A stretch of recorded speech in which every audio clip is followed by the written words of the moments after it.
Enzo Maresca has been sacked. That's it's happened. Basically, we haven't had the official announcement yet, but Chelsea fans, it's happened again. Another manager is out of the door. It's unmitigated chaos at Cobham, at Stamford Bridge, at our blue side of London.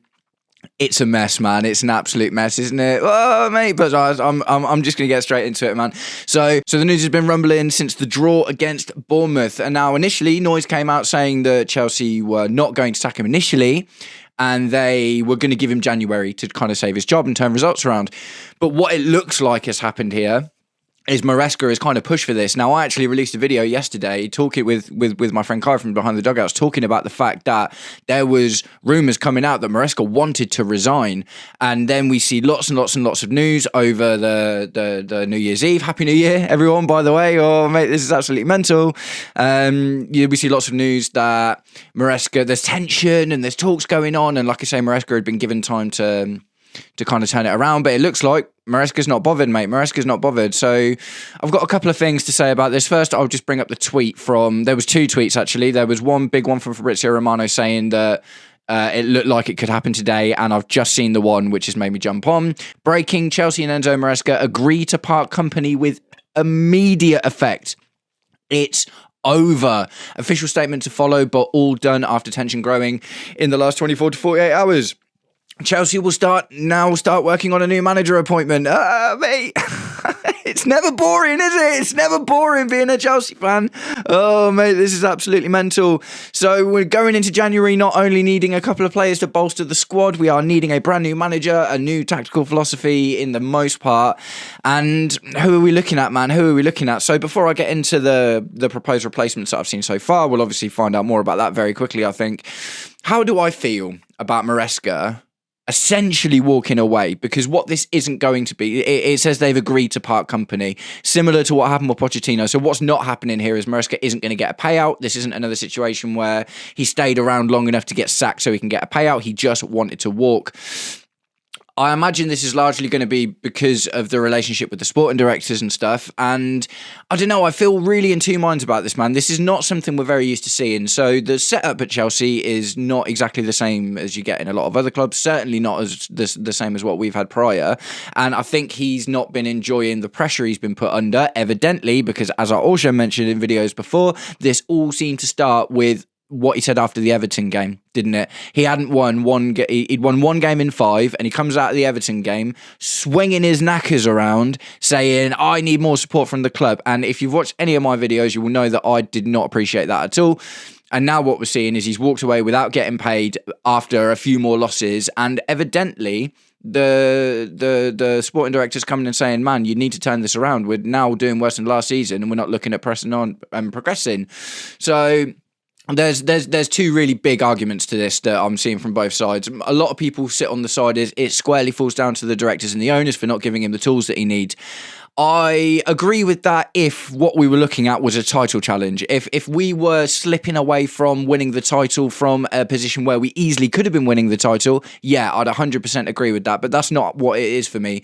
At the moment, what it is for me is he's not even under pressure to win the title. He's under pressure to make top 4 and maybe win a domestic trophy. And he's crumbled underneath that pressure. So I don't really massively back his personality in that respect, man. If he's coming out moaning when he's been having pressure put on him, when he's not even to win the title, do you know what I mean? Just to do better than he did last season. Just do better than you did last season. And it's not like they said you're sacked. Do you know what I mean? They said, right, you've got this, till the end of January to kind of turn it around or whatever before they'll start looking at someone else. And I imagine that they ideally wouldn't wanted it to have happened this way, because now they're going to have to scramble around looking for another manager. And when Enzo Maresca came in, that was on the back of Frank Lampard's interim spell, and they had a lot of time for the process. It was a big, long, lengthy process. They spent a long time interviewing people, and they're not going to have time to do that now. Willy Caballero will be interim, you would have thought, I would assume, but ultimately we're going to need to get someone in pretty quick, because we've got a game against Man City in 4 days. Will we get a new manager in before then? Probably not, to truth be told. So we're probably just going to lose that, aren't we? Let's be completely honest. But yeah, let's get into it, man. The managers that we're talking about, and they've been sort of going around for a little while now, because I've actually been talking about this for a bit, and I'm really surprised that it's happened. But all of the signs have been there, man. All of the signs have been there. And ultimately, if Maresca can't handle the pressure of being told to improve upon his last season's performance, when ultimately I think the squad is better, arguably Nicholas Jackson and Levi Colwill are big misses. But at the same time, I did a massive tactical deep dive yesterday with my friend Kai from Behind the Dugouts on why Chelsea's or Maresca's particular tactics are making our attack suffer. And ultimately, I think we could be getting more out of the players that we've got as well. So the 4 managers that I'm mainly seeing, there may be more than this, are Cesc Fabregas from Como, Liam Rosinia from Strasbourg, Xavi Hernandez, who is currently clubless, and Oliver Glasner from Crystal Palace. Now, this all kind of started really with the rumour that Oliver Glasner had been told not to sign a new deal at Palace because Chelsea weren't sure what was going on with their manager situation. 2 days after that, Maresca came out and said what he did in the Everton thing. So I think there is some precedence to the idea of Oliver Glasner. I think it's a weird one because Oliver Glasner is probably the least attractive of these names from a fan perspective in terms of the football he plays and stuff, but at the same time it's easy to think that. But then I look back and see what he did with Eze and Michael Olise, how good a job he's doing with Mateta, and a Crystal Palace side that have struggled for the last few seasons are having an unbelievable season. So Glasner is definitely probably the most safe, solid choice because he's got Premier League experience. He knows the league. Do you know what I mean? He's already in London. And I assume he would be okay with working with young players because he did with the likes of Eze and Michael Olise and turned them into world-class players, now applying their trade at 2 of the best clubs in the world in Arsenal and Bayern Munich. So from Glasner's perspective, you've got to think he's probably loving it at Crystal Palace, don't get me wrong, but he's probably not loving having his team gutted every season. They nearly lost Mark Gurhey to Liverpool as well. Do you know what I mean? And that's just what's going to happen because that's the level that Crystal Palace are at. Xavi Hernandez, we'll move on to Xavi Hernandez. Interesting one. Bit of a weird one because he was the Barcelona manager for about 2.5 seasons. He took over halfway through a season. In his second season, his first full season, he won the league and the domestic cup. So he won the domestic double at Barcelona, which is really impressive because they've not exactly been the unstoppable force that they used to be for a while. And Xavi Hernandez brought, obviously a big focus on La Masia, the academy players, because that's where he was from. And obviously, we've got something similar going on. And he has won a trophy. After that, he went to Saudi Arabia, did okay, but obviously wasn't loving it, and since then has been out of a job. So that's a bit of a difficult one. It's not like with players where there's match fitness and stuff, and Pep Guardiola took a sabbatical before he went to Bayern Munich at the end of the day.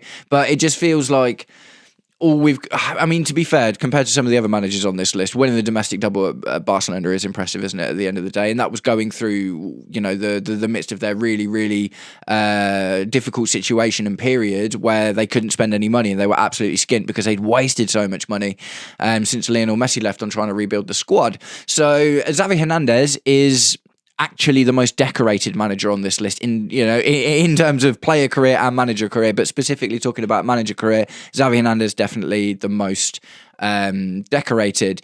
Liam Rosinia, really interesting one, and I think is probably quite high up on the list. Now, what I've seen about Liam Rosinia, obviously he's the manager of Strasbourg currently, which is the other Blue Coat owned club. So I've just hit my light, and the other Blue Coat owned club. So Liam Rosinia is already part of the system. Do you know what I mean?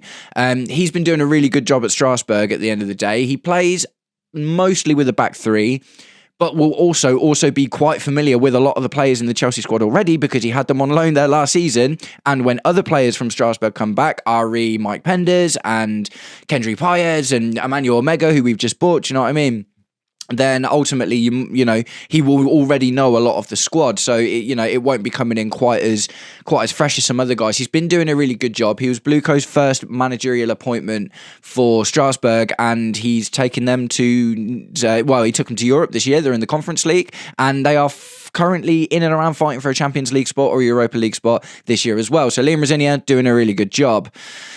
Then we come to Cesc Fabregas. Now, look, just in a dream world, right? In a dream world, Cesc Fabregas is 100% my preferred pick, and it's because of a few things. He was one of my favourite Chelsea players of all time. I just absolutely loved watching him play.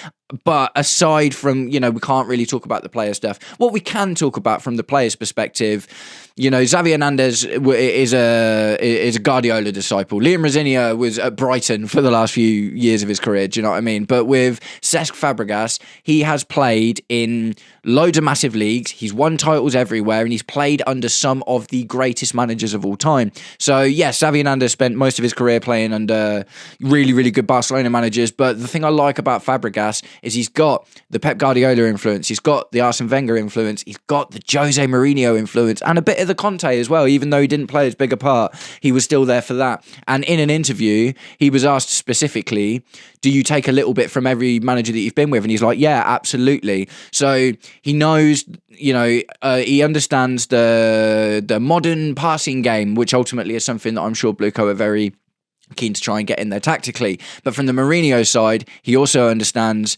sometimes you just got to dig in and win. He's actually come out with some pointed words about how Maresca had been managing Chelsea, specifically after the Man United loss with the weird substitutions and stuff, and he lamented the lack of winning mentality in the decisions that Maresca had been making. He comes in with winning mentality. His managerial career is not decorated, but it is impressive. So he's at Como. He was the assistant manager at Como. The manager at Como got sacked about 2 seasons ago, in and around this time 2 seasons ago, and he took over for the rest of that season and got Como promoted to Serie A for the first time in 23 years. That's with no budget. Do you know what I mean? That's with no budget. That's not with, I want these players to play my philosophy, and he's not complaining about the tools that he's not gotten. He's like, right, I've got this team, what can I do with it? In his first full season as a manager in Serie A, again, with a team that hadn't been promoted in 23 years, so had no money, he managed to finish 10th. And at the time of writing, last time I checked, I haven't seen where Como are. I should have checked that before they started making this video.